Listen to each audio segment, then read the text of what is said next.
विशेष भाव में खुशी जे केन्द्रापड़ा भली एक ऐतिहासिक पूर्ण संस्कृति संपन्न व्यावसायिक पीठस्थली केन्द्रापड़ा रे गोटे मानव पैलेस होटेल रो उद्घाटन होईची। सेथिपाई आम समस्ते गर्वित कारण सरकार श्रीयुक्त मोहन चरण माझी जी सरकार आसिला परे ओडिशा रे विकासर धारा लंबी जाउथिला बेले टूरिज्म सेक्टर रे ओडिशा रे एक ऐतिहासिक पदक्षेप निया जाइछि। टूरिस्ट मानक अट्रैक्ट करवा एवं बिजनेस हाउस इंडस्ट्रियलाइजेशन ग्रोथ गोटे भी होइछि। जो ग्रोथ रे भी पारादीप पोर्ट एठी पाखरे अछि, पारादीप जगतसिंहपुर एपटे धामरा तो बलदेव पीठ भितरकनिका ये गोटे सेंट्रल पॉइंट होछि केन्द्रापड़ा, जोटि कि बहुत लोक माने विभिन्न देश बाहर एवं राज्य भितर सब लोक आसती।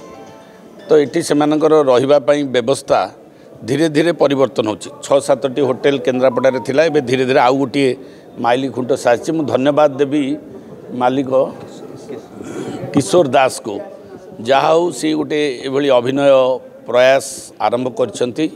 कारण बेले बेले आम समस्ते भावे जे निजर व्यक्तिगत व्यवसाय पई किछि पंथा ग्रहण करा जाए, किंतु वास्तव रे व्यवसाय गोटे सेवा, जो सेवा जनसाधारण पाखे से माने उत्सर्गीकृत भाव में दे था।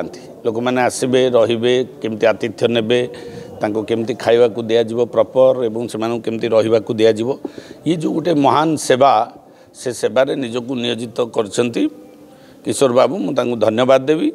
एवं आमर मंत्री महोदय कोऑपरेशन मिनिस्टर जी आस्तिले सी मध्य को उद्घाटन करके जाइछंती।